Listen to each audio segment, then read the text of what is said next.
Last ಎಲ್ಲಿವರೆಗೆ ಹೋಗಿ ಅಂದರೆ ಇವನ್ CM ಅವರಿಗೆ ಮುಟ್ಟಿದ ಕಾಲಕ್ಕೂ ಕೆಲಸಗಳು ಆಗಿಲ್ಲ. ಹೀಗಾಗಿ ನಮ್ಮ ಅಳಿಯಂದಿರು ಬಂದಾಗ ನನಗೆ ಅನಿಸ್ತೇವೆ ನೀವು ತರಕ್ಕೆ ಸಾಧ್ಯನೇ ಇಲ್ಲ ಅಂದಿದ್ದೇನೆ. ನಾನು ಡಿಲೇ ಮಾಡಿದೆ, ಆಗದಿಲ್ಲ ಕೆಲಸ ಅಂಬೋದು. ಯಾಕಂದರೆ ಸರ್ಕಾರದಲ್ಲಿ ಪೇಪರಲ್ಲಿ ಬರ್ತಕ್ಕಂಥ ವಾರ್ತೆ ಪ್ರಕಾರ ಏನದಲ್ಲ, ಗ್ಯಾರಂಟಿ ಸ್ಕೀಮಿಗೆ ದುಡ್ಡು ಹೋಗಿದೆ, ಹೀಗಾಗಿ ಡೆವಲಪ್ಮೆಂಟಿಗೆ ಸಮುದಾಯಗಳಿಗೆ ಹಂಚಲಿಕ್ಕೆ ದುಡ್ಡಿಲ್ಲ, ಎಲ್ಲಿದ್ದು ಕೊಡ್ತಾರೆ. ಆದರೂ ಏನದಲ್ಲ, ಅವರ ನಿರಂತರ ಪ್ರಯತ್ನದಿಂದ ನನಗೆ ಬೇಕಿಲ್ಲಾರ್ದಪ್ಪೆ ಪ್ರಸ್ತಾವನೆ ಕೊಟ್ಟೆ, ಆಗದಿಲ್ಲ ಅಂತ ನಾನು ಮನಸ್ಸಿನಲ್ಲಿ. ಆದರೆ ವಸಂತ ಕುಮಾರ್ ಸಾಹೇಬರಿಗೆ ಶ್ರೀಕೃಷ್ಣ ಪರಮಾತ್ಮನೇ ಬೇರೆನೇ ಆಗಿದ್ದಾರಂತ ನಮಗೆ ಅನಿಸ್ತದ. ನಾವು ಭಾಳ ದಿನಗಳಿಂದ ಪ್ರಯತ್ನ ಮಾಡ್ತಕ್ಕಂಥ ವಿದ್ಯಾರ್ಥಿ ನಿಲಯ ಏನಲ್ಲ ಕಟ್ಟಲಿಕ್ಕೆ ಅನುದಾನ ಏನಲ್ಲ ಆಗಿಲ್ಲ. ಆಮೇಲೆ ಹೈಸ್ಕೂಲಿಗೆ ನಾವು ಪ್ರಯತ್ನ ಮಾಡ್ತಾ ಇದ್ದೀವಿ. ಕಳೆದ 4-5 ವರ್ಷದಿಂದ ಪ್ರಯತ್ನ ಮಾಡ್ತಾ ಇದ್ದೀವಿ. 1 ಲಕ್ಷ ರೂಪಾಯಿ ಫೀಸ್ ಕಟ್ಟಬೇಕು. ಅವ್ರು DDP ಅವ್ರು ಬಂದು ಇನ್ಸ್ಪೆಕ್ಷನ್ ಮಾಡಿ ಅದಿಲ್ಲ ಇದಿಲ್ಲ ಅಂತ ಹೇಳ್ಬೇಕು. ಲಾಸ್ಟಿಗೆ ಮೊನ್ನೆ ನಾವು ಗಟ್ಟಿ ಕುಂತಾಗ ಇಲ್ಲ ರೀ, ರೂಮ್ ಸೈಜ್ ಏನದಲ್ಲ 12x20 ಇದೆ, ಶಿಕ್ಷಣ ಏನದಲ್ಲ ಶಿಕ್ಷಣ ಇಲಾಖೆ ಮಾರ್ಗಸೂಚಿ ಪ್ರಕಾರ 18x22 ಇರಬೇಕು, ನಿಮ್ದು 12x20 ಇದೆ, ಈಗ ಕೊಡಕ್ಕೆ ಬರೋದಿಲ್ಲ. ಇದು ಏನಪ್ಪ ಸಮಸ್ಯೆ? ಯಾವಾಗ ನಾವು 18 ಅಗಲ 22 ಉದ್ದ ಸ್ಕೂಲ್ ಬಿಲ್ಡಿಂಗ್ ಯಾವಾಗ ಕಟ್ಟಬೇಕು? 1998ರಲ್ಲಿ ನಮ್ಮದು ಶಿಕ್ಷಣ ಸಂಸ್ಥೆ ರಿಜಿಸ್ಟ್ರೇಷನ್ ಆದ ಕಾಲಕ್ಕೂ 27 ವರ್ಷ ಆದ್ರೂ ಸರ್ಕಾರ ಕಡೆಯಿಂದ ಒಂದೇ ಒಂದು ಕೋಡಿಗೂ ಆಗಿಲ್ಲ. ಸರ್ಕಾರ ಕಡೆಯಿಂದ ನಿರೀಕ್ಷಣೆ ಇಲ್ಲ. ಏನು ಮಾಡ್ಬೇಕಂತ ಭಾಳ ಚಿಂತೆಯಲ್ಲಿ. ಈ ಕಡೆ ಸ್ಕೂಲ್ ಬಗ್ಗೆ ಚಿಂತೆ, ಈ ಕಡೆ ಹಳೆಯ ಕಟ್ಟಡ ವಿದ್ಯಾರ್ಥಿಗಳೇ, ಆ ವಿದ್ಯಾರ್ಥಿಗಳು ಭಾಳ ಹಳೆಯದಾಗಿದೆ. ಮಕ್ಕಳನ್ನ ಅದ್ರಾಗ ಕೂಡ್ಸಕ್ಕೂ ನಮಗೆ ಭಯ.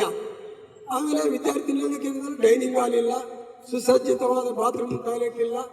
ಇವೆಲ್ಲ ಸುಮಾರು ಒಂದು 5-6 ವರ್ಷದಿಂದ ಪ್ರತಿನಿತ್ಯ ನಾನು ಎಂದರೆ ಮೆಲುಕಾಕಬೇಕು. ಯಾವ ಥರ ಸಾಲ ಮಾಡಬೇಕು. ನಮಗೆ ಸಾಕ್ಷಾತ್ ಶ್ರೀಕೃಷ್ಣನೇ ವಸಂತ ಕುಮಾರ್ ಅನ್ನೋರು ರೂಪದಲ್ಲಿ ಬಂದು ನಾವು ನೇರವಾಗಿ ಹೋಗಿ ಸಾಹೇಬ್ರ ಹತ್ರ ಮನವಿ ಸಲ್ಲಿಸದೇ ಹೋದ್ರೂ ನಮ್ಮ ಯುವ ನಾಯಕರ ಒಂದು ಕೋರಿಕೆ ಮೇರೆಗೆ 50 ಲಕ್ಷ ಹಾಸ್ಟೆಲ್ ಕಟ್ಟೋದಕ್ಕೆ 30 ಲಕ್ಷ ಶಿಕ್ಷಣ ಕೊಠಡಿಗಳು ನಿರ್ಮಾಣಕ್ಕೆ ಕೊಟ್ಟಿದ್ದಾರೆ. ಅಂದರೆ ನಾವು ಏನೂ ಮಾಡಿಲ್ಲ, ನಿಲ್ಲಲಾರದಂಥ ಒಂದು ಕೆಲಸ ಆಗಿದೆ. ಆಮೇಲೆ ಸಾಹೇಬರು ಒಂದು ಮಾತು ಹೇಳಿದರು, ಇದೆಲ್ಲ ಸದುಪಯೋಗ ಆಗಬೇಕು ಅಂತಂದು. ಎಲ್ಲರ ಸಮ್ಮುಖದಲ್ಲಿ ನಾವೇನದಲ್ಲ ಒಂದು ಮಾತು ಕೊಡ್ತೀವಿ, ನಾವು ಭರವಸೆ ಬರ್ತಕ್ಕ. ಈಗ 12 ಲಕ್ಷ ಬಿಡುಗಡೆ ಆಗಿದೆ ಅನುದಾನ. 12 ಲಕ್ಷ ಬಳಕೆ ಆದಮೇಲೆ ಅದು ಯುಟಿಲೈಸರ್ ಸರ್ಟಿಫಿಕೇಟ್ ಬೆಂಗಳೂರಿಗೆ ಹೋದ್ಮೇಲೆ ಮತ್ತೆ 24 ಲಕ್ಷ ಬಿಡುಗಡೆ ಆಗ್ತದೆ. ಅದು ಯುಟಿಲೈಸೇಷನ್ ಕಳಿಸಿದ ಮೇಲೆ ಮತ್ತೆ ಒಂದು 12,000, ಇದು 12 ಲಕ್ಷ. ಈ ಥರ 3 ಕಂತಲ್ಲಿ ಬರ್ತಾ ಇದೆ.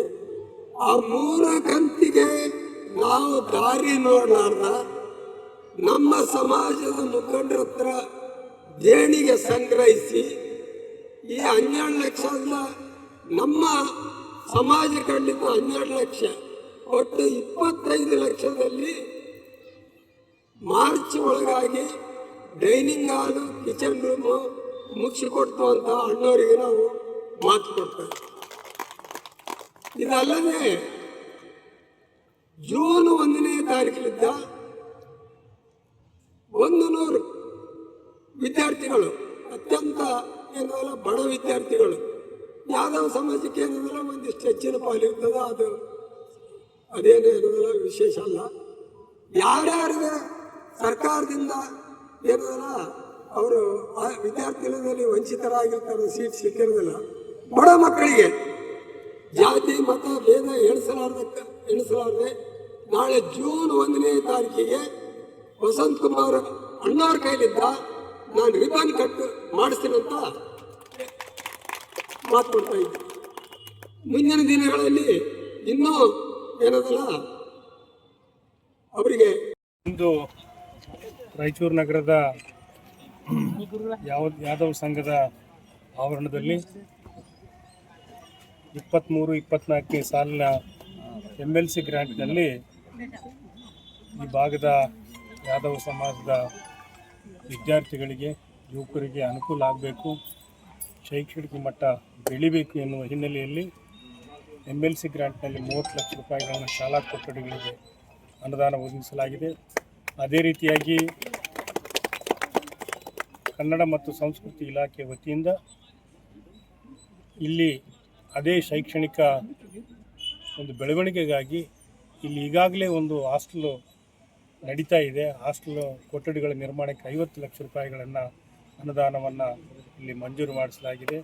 ಒಟ್ಟಾರೆ ಏನು ಹಿಂದುಳಿದ ವರ್ಗದ ಒಂದು ಪ್ರಮುಖ ಸಮುದಾಯವಾಗಿರುವಂಥ ಯಾದವ ಸಮಾಜದ ಸರ್ವ ರೀತಿಯ ಬೆಳವಣಿಗೆಗೆ, ವಿಶೇಷವಾಗಿ ಶೈಕ್ಷಣಿಕ ಮಟ್ಟದಲ್ಲಿ ಏಳಿಗೆ ಸಾಧಿಸಬೇಕು, ಆ ಸಮುದಾಯದ ಯುವಕರು, ವಿದ್ಯಾರ್ಥಿಗಳು, ಮಕ್ಕಳು ಹೆಚ್ಚಿನ ಶಿಕ್ಷಣವನ್ನು ಪಡಿಬೇಕು ಮತ್ತು ಆ ಹಿನ್ನೆಲೆಯಲ್ಲಿ ಅವರ ಸರ್ವತೋಮುಖ ಬೆಳವಣಿಗೆ ಆಗಬೇಕು ಎನ್ನುವ ಹಿನ್ನೆಲೆಯಲ್ಲಿ ಶಾಲಾ ಕೊಠಡಿಗಳಿಗೆ 30 ಲಕ್ಷ, ಹಾಸ್ಟೆಲ್ ಕಟ್ಟಡಕ್ಕೆ 50 ಲಕ್ಷ ರೂಪಾಯಿಗಳನ್ನು ನಮ್ಮ ಸರ್ಕಾರ ಇವತ್ತು ಮಂಜೂರು ಮಾಡಿದೆ.